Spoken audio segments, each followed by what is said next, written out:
Okay, viewers, this video shows you how to not drive a coal train through the mountains. Here's some tips. Number 1, always secure your couplings to make sure they don't break. Number 2, make sure those freight cars are not troublesome trucks that always intend on pushing engines with silly tricks like hold back and on, faster, faster, and now that train will be approaching the mountains momentarily. So then they're gonna have to slow down because of all that weight. Try to use all that horsepower needed to climb the steep hill or troublesome trucks like that are too heavy.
And there goes the runaway train.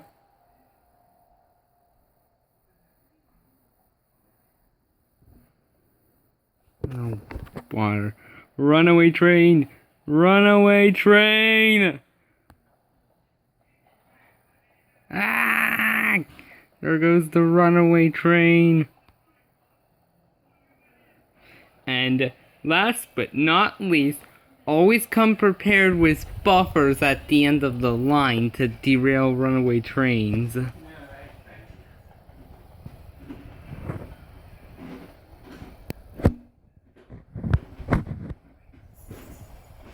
Son, come on, it's time for bed. I know.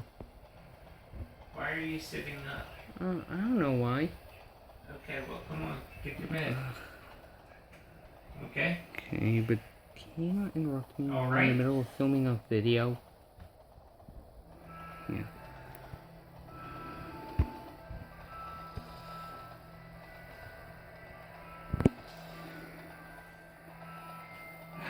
Can you turn that down some?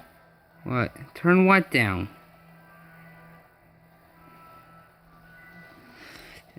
Here it goes.